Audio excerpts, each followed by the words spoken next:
Hello friends, UGC net knowledge point में आप सभी का स्वागत है। आज हम कर रहे हैं UGC net paper 2 public administration के चैप्टर वाइज, जो है एम लक्ष्मीकांत की बुक में से चैप्टर 6 प्रशासनिक प्रणालियां। आइए स्टार्ट करते हैं। चैनल पर नए हैं तो चैनल को जरूर सब्सक्राइब करें, लाइक एंड शेयर करें। आज हम पढ़ेंगे ब्रिटिश बजट प्रणाली।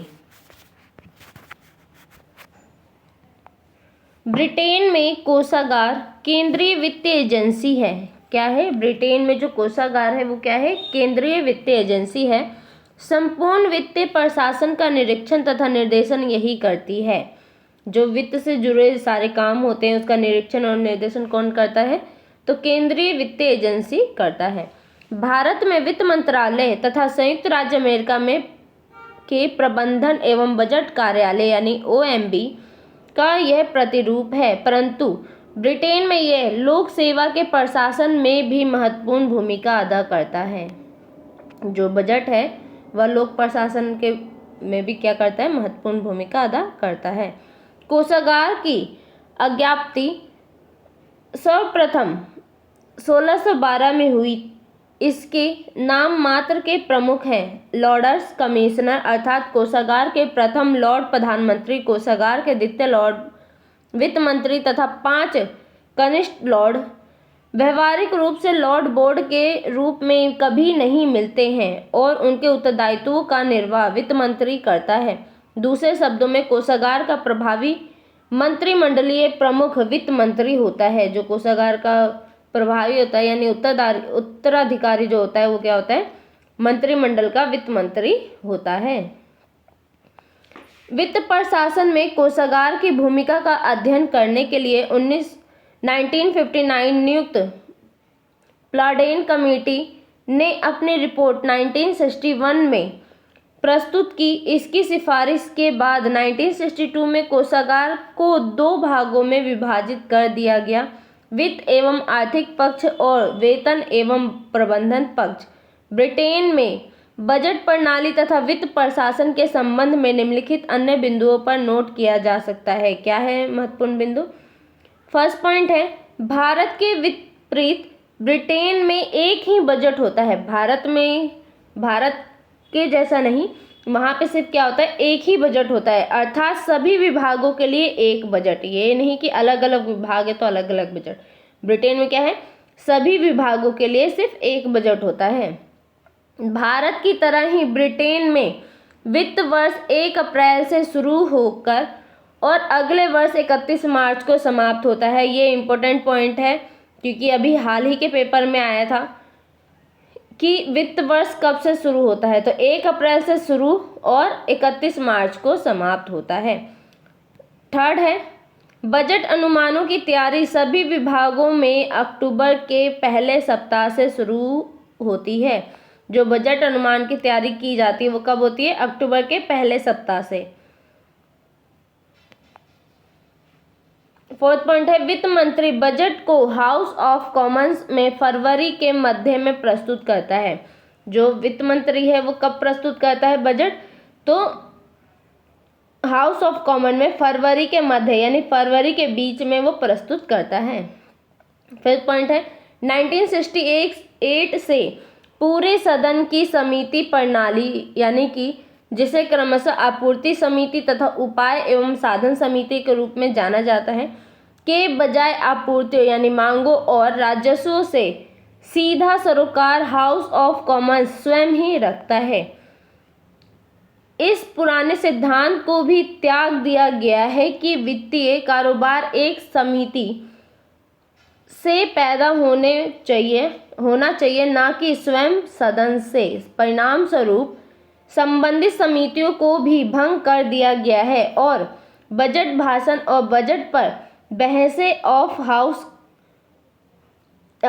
अब हाउस ऑफ कॉमन्स में होती है। जो बजट पे भाषण होता है वो कहाँ होता है? ब्रिटेन में हाउस ऑफ कॉमन्स में होता है। 6 पॉइंट है, राजकोष के चांसलर का बजट भाषण हाउस ऑफ कॉमन्स के पटल पर बजट रखे जाने के समय नहीं बल्कि सदन में वित्तीय बजट प्रस्तुत किए जाने के समय किया जाता है। 7 पॉइंट है, ब्रिटेन में बजट को हाउस ऑफ लॉर्ड्स में ना तो प्रस्तुत किया जाता है ना ही उस पर चर्चा होती है। 8 पॉइंट है, हाउस ऑफ कॉमन्स में बजट अनुमानों पर बहस 26 दिन के भीतर समाप्त हो जानी चाहिए। 9 पॉइंट है, भारत की भांति हाउस ऑफ कॉमन्स मांगों को स्वीकार या अस्वीकार अथवा घटा सकता है परंतु बढ़ा नहीं सकता। उसे कम कर सकता है पर उसमें उसे बढ़ा नहीं सकता है। 10 पॉइंट है, हाउस ऑफ कॉमन्स में पारित हो जाने के बाद विनियोग और वित्त विधेयकों को हाउस ऑफ लॉर्ड्स में भेज दिया जाता है। 1911 के अधिनियम में कहा गया है कि हाउस ऑफ कॉमन्स द्वारा पारित सत्र की समाप्ति के 1 माह पहले हाउस ऑफ लॉर्ड्स को भेजे गए धन विधेयकों को राजसी स्वीकृति के लिए भेजा जा सकता है, चाहे हाउस ऑफ लॉर्ड्स उसे पारित करे अथवा नहीं। 1 महीने के बाद ये कानून बन जाता है अतः विनियोग एवं वित्त विधेयकों यानी जो धन विधेयक है पर व्यवहार में हाउस ऑफ लॉर्ड्स का कोई अधिकार नहीं होता है। 11 पॉइंट है, हाउस ऑफ कॉमन्स में पारित हो जाने के 30 दिन बाद बजट महारानी को भेजा जाता है। जो वहाँ की महारानी है उनको बजट भेजा जाता है। यहाँ यह उल्लेखनीय क्रम है कि भारत में बजट लोकसभा द्वारा पारित किया जाने के 14 दिन के बाद राष्ट्रपति के पास पहुँचता है और वहाँ किसके पास भेजा जाता है? महारानी के पास। कितने दिन के भीतर? तो 30 दिन के भीतर। 12 पॉइंट है, 1913 को provisional collection of taxes act सरकार को यह अधिकार देता है कि वह बजट में प्रस्तावित करों की घोषणा की तारीख से वित्त अधिनियम के पारित होने की तारीख तक प्रस्तावित नए करों की उगाही कर सकती है, यानी नए कर और बना सकती है। 13 पॉइंट है, ब्रिटेन में अनुमान समिति का गठन सर्वप्रथम 1912 में हुआ था।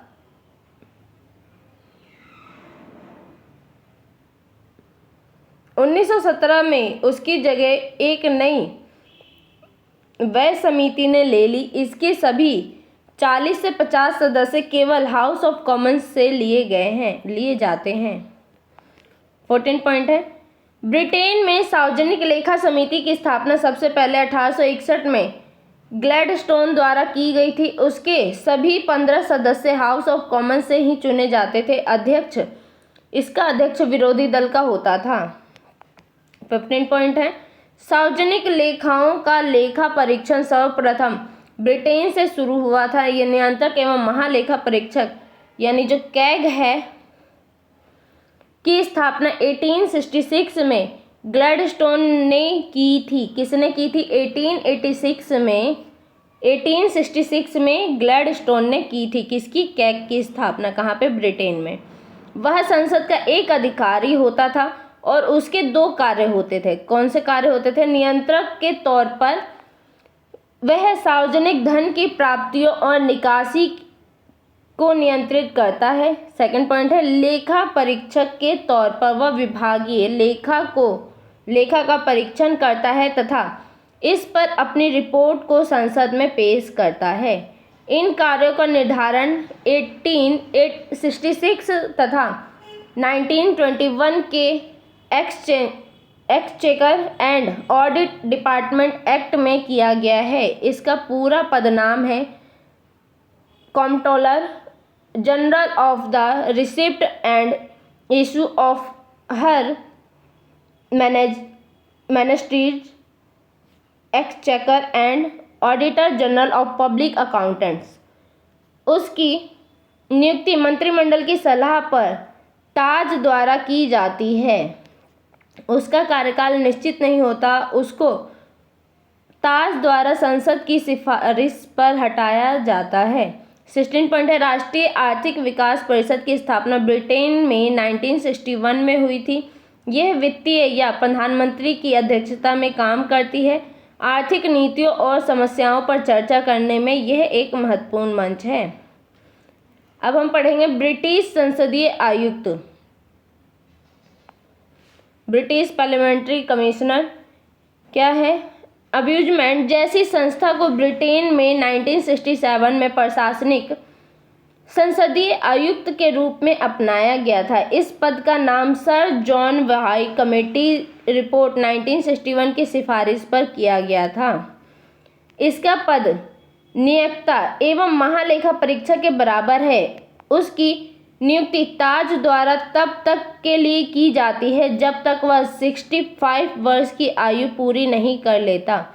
उसके पद से उसको अक्षमता के आधार पर संसद द्वारा दोनों सदनों के प्रस्ताव द्वारा हटाया जा सकता है। उसका कार्य सरकारी विभागों के कुप्रशासन के विरुद्ध नागरिकों की शिकायतों की जांच पड़ताल करना व कुप्रशासन शब्द की परिभाषा करने के लिए स्वतंत्र होता है। ब्रिटेन में इस पद की विशेषता यह है कि कोई नागरिक उस तक सीधे नहीं बल्कि सिर्फ किसी सांसद के माध्यम से पहुंच सकता है जो उसे आयुक्त के पास भेजता है। इस प्रक्रिया को एमपी फिल्टर कहते हैं। आयुक्त अपने निष्कर्षों को संसद तथा शिकायत लेने वाले सांसद के सामने पेश करता है। आयुक्त का अधिकार क्षेत्र और प्राधिकार पर निम्न प्रतिबंध। जो आयुक्त है उसके अधिकार और अधिकार क्षेत्र और प्राधिकार पर क्या क्या प्रतिबंध है। फर्स्ट पॉइंट है, प्रारंभ में उसे निम्न विरुद्ध कुप्रशासन के मामलों की जांच करने का अधिकार नहीं होता था। स्थानीय अधिकारी, चिकित्सालय बोर्ड, राष्ट्रीयकृत उद्योग, पुलिस सेवा, लोक सेवा में कार्मिक प्रशासन एवं सशस्त्र सेना, परंतु समय के साथ प्रशासन को इन क्षेत्रों को भी उसके अधिकार में शामिल कर दिया गया। सेकंड पॉइंट है, जिन मामलों में शिकायत करने वाला अपील करने का अधिकारी है उसे यह जांच नहीं कर सकता है। थर्ड पॉइंट है, ये संसदीय नियंत्रण के अधीन किसी नीति पर प्रश्न नहीं उठा सकता। अगर कोई संसद के नियंत्रण के अधीन है तो उसकी जो भी नीति होगी उस पर कोई भी प्रश्न नहीं उठा सकता है। फोर्थ पॉइंट है, ये प्रशासन के विवेकाधीन निर्णयों की उपयुक्तता पर प्रश्न नहीं कर सकता जो कि वैधानिक रूप से और उपयुक्त प्रशासनिक कार्यविधि के बाद लिए जाते हैं। फिफ्थ पॉइंट है, उसके द्वारा की गई जांच गोपनीय और निजी होनी चाहिए। ये नहीं कि वो सार्वजनिक हो जाए, ऐसा नहीं होना चाहिए। जो भी उसने जांच करी वो क्या होनी चाहिए, गोपनीय और निजी। सिक्स पॉइंट है, मंत्री आयुक्त द्वारा मांगी गई सूचना को जनहित में रोक सकता है। ब्रिटिश संसदीय आयुक्त के अधिकार क्षेत्र का प्राधिकार का विस्तार स्वीडिश अम्यूजमेंट की तुलना में बहुत ही सीमित है। ब्रिटिश स्थानीय सरकार, ब्रिटिश लोकल गवर्नमेंट कैसी है, ये इम्पोर्टेंट टॉपिक है जो पेपर में पूछे जाते हैं। इसमें से क्वेश्चन, ब्रिटिश संविधान में एकात्मक राज्य की व्यवस्था है, अतः सरकार की तमाम शक्तियां एकमात्र सर्वोच्च केंद्र सरकार में निहित है। प्रशासनिक सुविधा के लिए ये स्थानीय सरकारों की इकाइयों को पैदा या समाप्त कर सकती है। स्थानीय सरकारों की इन इकाइयों को शक्ति केंद्र सरकार से मिलती है। उनकी सत्ता का प्रमुख स्रोत ब्रिटिश संसद के कानून है, जबकि अन्य स्रोत है इंग्लैंड का सामान्य कानून तथा न्यायिक व्यवस्था। इंग्लैंड में स्थानीय सरकार की मौजूदा प्रणाली की स्थापना 1974 में स्थानीय सरकार अधिनियम 1972 के द्वारा की गई थी। इसने महानगरीय क्षेत्रों के लिए 2 स्तरीय तथा शेष शहरी और ग्रामीण के लिए 3 स्तरीय प्रणाली की रचना की। महानगरीय जो है, मेट्रोपॉलिटन जो है, उसके लिए क्या करी है, 2 स्तरीय क्षेत्र की व्यवस्था की रही है, और जो ग्रामीण है, विलेज है, उसके लिए क्या करी है, 3 स्तरीय प्रणाली की रचना की है। उपनगरों वाले नगरों का विभाजन 6 महानगरीय प्रमंडलों में किया जाता है। प्रत्येक महानगरीय प्रमंडल को महानगरीय जिलों में बांटा जाता है, जिनकी कुल संख्या 36 है। जिनकी कुल संख्या कितनी है, 36। इस तरह से शेष इंग्लैंड में मिले जुली शहरी और ग्रामीण क्षेत्रों का विभाजन 39 गैर महानगरीय प्रमंडलों में किया जाता है। इनमें से प्रत्येक प्रमंडल गैर महानगरीय जिलों में विभाजित है, जिनकी कुल संख्या 296 है। इसके आगे 296 है। इसके आगे प्रत्येक गैर महानगरीय जिलों को कस्बों में बांटा गया है। पल्लियों और कस्बों के बीच सिर्फ यह अंतर है कि कस्बों के सभापति को मेयर या महापौर कहा जाता है। जो कस्बे के सभापति होते हैं उसको क्या कहा जाता है? मेयर या महापौर। लंदन और इसके आसपास की स्थानीय सरकारों की प्रणाली हमेशा से इंग्लैंड के दूसरे भागों से भिन्न रही है। मौजूदा ढांचे की स्थापना 1965 में लंदन सरकार अधिनियम के अधीन हुई थी। ग्रेटर लंदन पहली बार स्थानीय सरकार का एक सुपरिभाषित क्षेत्र बना था। इसके अंतर्गत 32 लंदन बोरो यानी गांव, उपनगर और लंदन शहर आता है। लंदन नगर महापालिका 3 न्याय सभाओं के माध्यम से काम करती है। कैसे करती है? ये है court of common council, court of alderman और कोर्ट ऑफ कॉमन हॉल। ये 3 जो है ये कहाँ काम करते हैं? लंदन के महानगरीय पालिका में।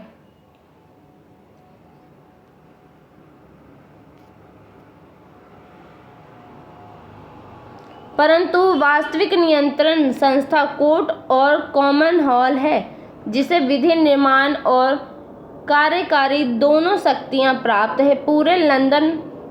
पूरे इंग्लैंड में स्थानीय सरकार की मौजूदा व्यवस्था का संपूर्ण चित्र नीचे दिया गया है।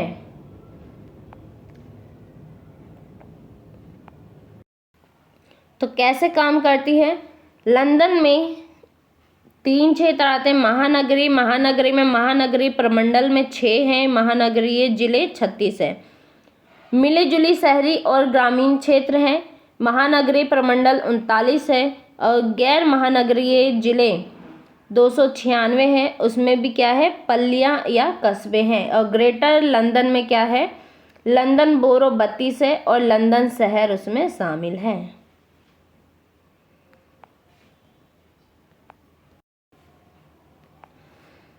स्थानीय सरकार की ब्रिटिश प्रणाली की अन्य विशेषताएं क्या हैं?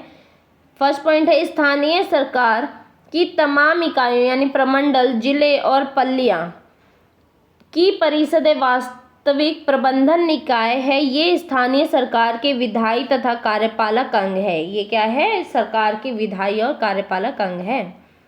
सेकंड पॉइंट है प्रमंडल परिषदों तथा जिला परिषदों के सभी सदस्यों का चुनाव 4 वर्ष के लिए प्रत्यक्षता किया जाता है। 1972 के अधिनियम की समाप्ति के बाद संस्था के तौर पर कोई भी एल्डरमैन नहीं होता। परिषद की सदस्य संख्या 40 से 100 के बीच घटती बढ़ती रहती है। थर्ड पॉइंट है प्रत्येक पल्ली में पल्ली परिषद नहीं होती है, यानी प्रत्येक जो पल्ली है उसमें पल्ली परिषद नहीं होता। 200 या इससे अधिक मतदाताओं वाली पल्लियों में ही पल्ली परिषद होती है। ऐसी परिषद में कम से कम 5 सदस्य होते हैं, जिनका चुनाव 4 वर्ष के लिए किया जाता है।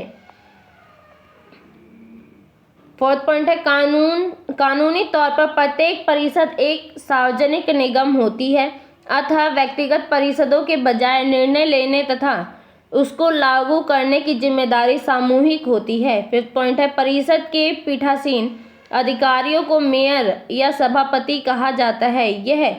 वह स्थानीय सत्ता का औपचारिक प्रमुख होता है।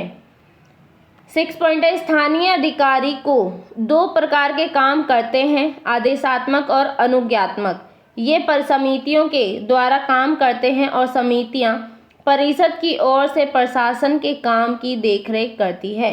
7 पॉइंट है 1974 के स्थानीय सरकार अधिनियम ने स्थानीय अमूजमेंट की स्थापना की है, जिसे स्थानीय प्रशासन आयुक्त कहते हैं। वे स्थानीय सरकार में वही कार्य करते हैं जो केंद्र सरकार में स्थानीय आयुक्त करता है। वे स्थानीय पार्षदों के माध्यम से की गई कुप्रशासन संबंधी शिकायतों की जांच करते हैं। 8 पॉइंट है, स्थानीय सरकार के ढांचे के पुनर्गठन से पूर्व 1974 में इंग्लैंड के स्थानीय निकायों के 6 भिन्न भिन्न तंत्र थे। प्रमंडल यानी प्रशासनिक, प्रमंडल ग्रामीण यानी शहरी जिले, ग्रामीण जिले और पल्ली। मोड आयोग 1967 तथा बेस कमेटी 1972 की सिफारिश पर पुनर्गठन किया गया था। स्थानीय सरकार की ब्रिटिश और फ्रांसीसी प्रणालियों की परस्पर विरोधी विशेषताओं का सार मुताबिक ने शानदार ढंग से किया है।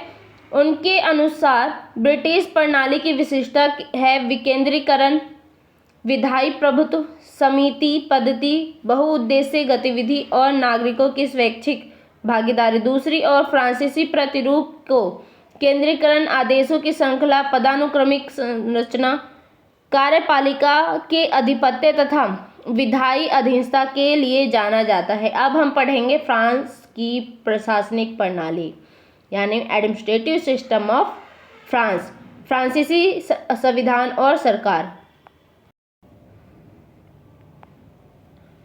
फ्रांस की संवैधानिक प्रणाली के विकास पर फ्रांसीसी क्रांति 1789 से 1799 का महत्वपूर्ण प्रभाव रहा है। फ्रांस ने क्रांति के बाद से अपने संविधान में अस्वतंत्र प्रत्येक 12 वर्ष बाद परिवर्तन किया। कितने वर्ष बाद किया? 12 वर्ष बाद परिवर्तन किया है। इसने 3 राजतंत्रीय, 2 तानाशाही, 3 साम्राज्यीय तथा 4 गणराज्य संविधानों को अपनाया है। यानी इसने किन किन को अपनाया है? पहले इसने राजतंत्रीय अपनाया था, फिर तानाशाही अपनाया, फिर साम्राज्य अपनाया, उसके बाद 4th नंबर पे गणराज्य संविधान को अपनाया। 4 संविधान अपनाए हैं। किसने? फ्रांस ने। किसने अपनाए हैं? तो फ्रांस ने अपनाए हैं। कितने संविधान को? 4 संविधान को। फ्रांस का वर्तमान संविधान 1958 में लागू हुआ था। कब लागू हुआ था गणराज्य संविधान? 1958 में। इसको जनरल की गॉल के निर्देशानुसार तैयार किया गया था। इसका उद्देश्य फ्रांस को एक शक्तिशाली और स्थायी सरकार प्रदान करना था। 5वें गणतंत्र की स्थापना इसी संविधान ने की थी। फ्रांस में 5वें गणराज्य की प्रमुख विशेषताएं निम्नलिखित है। कौन कौन सा विशेषता है इसकी? ये क्या है? लिखित संविधान है। फ्रांस में भी क्या है? लिखित संविधान है। 1958 का फ्रांसीसी संविधान लिखित संविधान है। कहाँ का संविधान लिखित नहीं है? तो ब्रिटेन का जो संविधान है वो लिखित में नहीं है। कहाँ का नहीं है? ब्रिटेन का संविधान लिखित में नहीं है। इसमें एक प्रस्तावना तथा 15 अध्यायों में 92 धाराएं शामिल हैं। 5वें गणतंत्र के आदर्श वाक्य के रूप में स्वतंत्रता, समानता और मातृत्व की उद्घोषणा की गई है। इसमें संविधान की धारा 2 में कहा गया है कि फ्रांस एक अभिविभाज्य, धर्मनिरपेक्ष, जनतांत्रिक एवं सामाजिक गणराज्य है। उसकी धारा में क्या कहा गया है कि फ्रांस क्या है? अविभाज्य, धर्मनिरपेक्ष, गणतांत्रिक एवं सामाजिक गणराज्य है। 1958 के फ्रांसीसी संविधान की प्रस्तावना कहती है कि इसके द्वारा फ्रांसीसी जन मानव अधिकारों एवं राष्ट्रीय प्रभुसत्ता के सिद्धांतों के प्रति अपनी निष्ठा घोषित करते हैं, जिनको 1789 की घोषणा में परिभाषित और 1946 के संविधान की प्रस्तावना द्वारा पूर्ण किया गया था। सेकंड है अनम्य संविधान। क्या है वहाँ पे? अनम्य संविधान। सेकंड नंबर पे क्या है? अनम्य। फर्स्ट नंबर पे है लिखित संविधान है, दूसरा है अनम्य संविधान है। ब्रिटिश संविधान के विपरीत फ्रांसीसी संविधान की प्रकृति अनम्य है, रिगिड है। संशोधन के लिए इसमें एक विशेष प्रक्रिया दी गई है।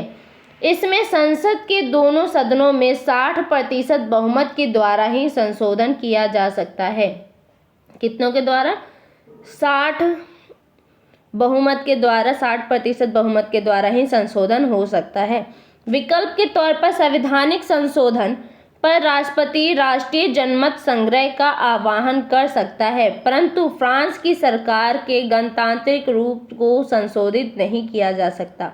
अतः फ्रांस में राजतंत्र का कोई स्थान नहीं है। अब वहाँ पे क्या है? कोई भी राजतंत्रीय स्थान नहीं है, राजतंत्रीय शासन नहीं है, वहाँ पे गणराज्य शासन है। थर्ड पॉइंट पे है एकात्मक संविधान। क्या है ये? एकात्मक संविधान। 1958 के फ्रांसीसी संविधान में एकात्मक राज्य का प्रावधान है।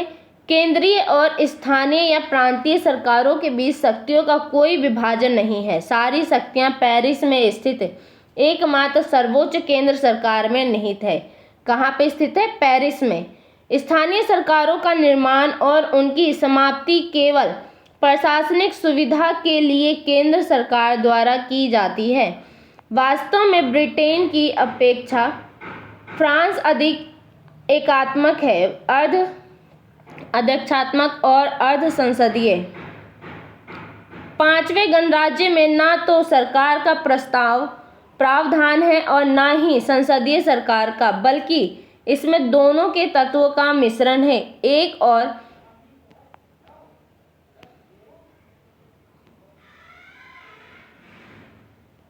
तो इसमें शक्तिशाली राष्ट्रपति का प्रावधान किया गया है, जिसका प्रत्यक्ष निर्वाचन 7 साल के कार्यकाल के लिए किया जाता है, और दूसरी ओर प्रधानमंत्री के नेतृत्व में एक मनोनीत मंत्री परिषद होती है, जिसका उत्तरदायित्व संसद के प्रति होता है, परंतु मंत्री संसद के सदस्य नहीं होते हैं। द्विसदनीय पद्धति। फ्रांसीसी संविधान में द्विसदनीय विधायिका की व्यवस्था की गई है। संसद का गठन राष्ट्रीय सभा यानी निचला सदन और सीनेट यानी ऊपरी सदन से होता है। राष्ट्रीय सभा में 5 साल के कार्यकाल के लिए प्रत्यक्ष तौर पर निर्वाचन 587 सदस्य होते हैं।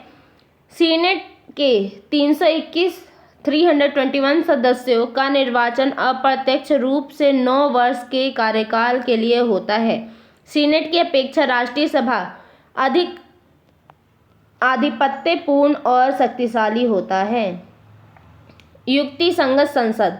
1958 फ्रांसीसी संविधान ने एक युक्तिसंगत संसद की स्थापना की थी, जिसकी शक्तियां प्रतिबंधित और सीमित थी।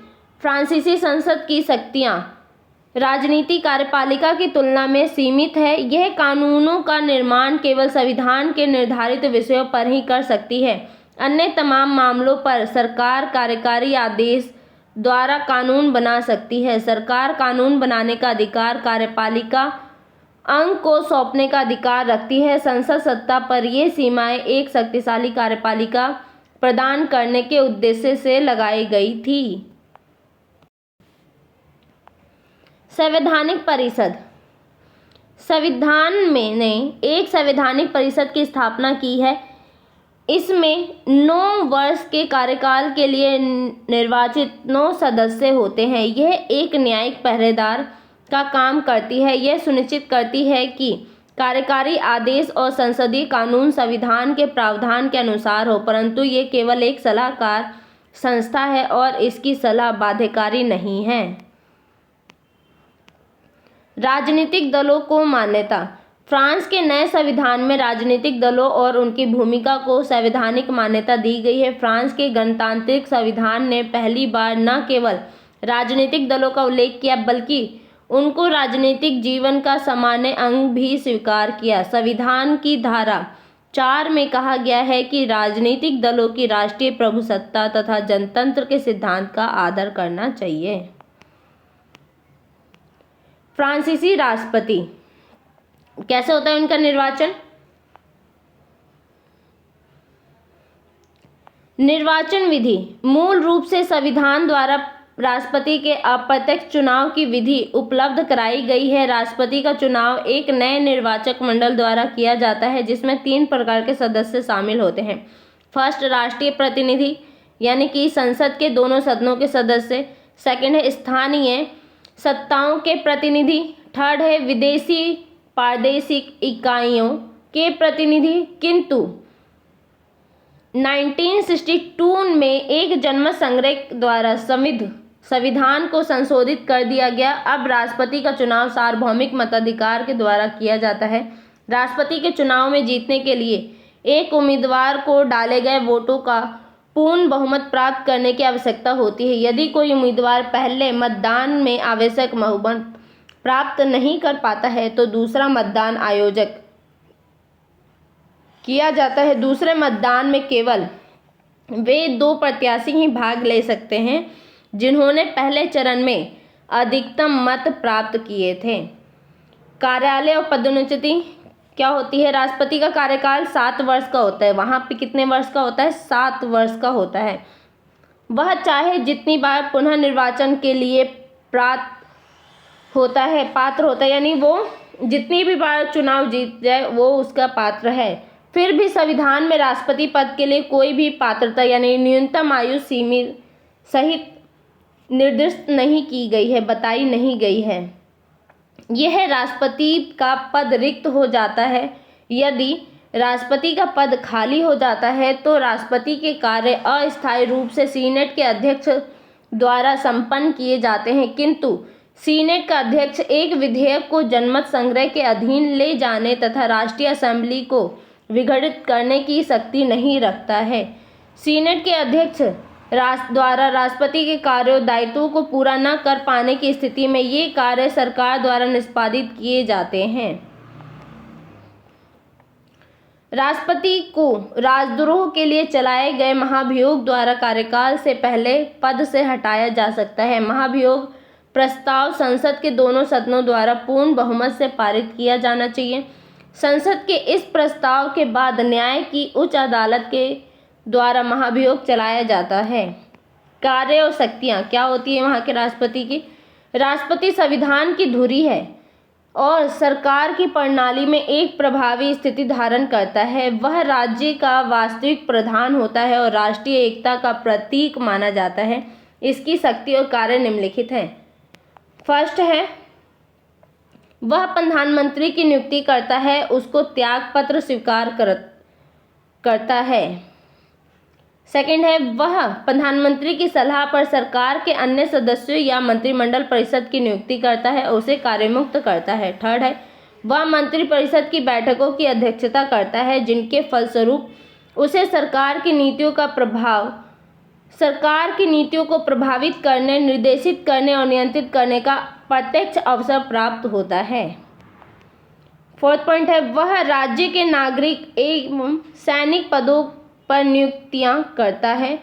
फिफ्थ पॉइंट है वह देश की सशक्त सेनाओं का सर्वोच्च प्रमुख होता है। सिक्स्थ है वह वार्ताएं करता है और संधियों को अनुमोदित करता है तथा राजनयिकों को भेजता और प्राप्त करता है। 7 पॉइंट है वह उन सभी वार्ताओं के बारे में सूचित रखा जाता है जो कि एक अंतर्राष्ट्रीय समझौते के निष्कर्ष की ओर ले जाते हैं जो अनुमोदन का विषय नहीं होती है।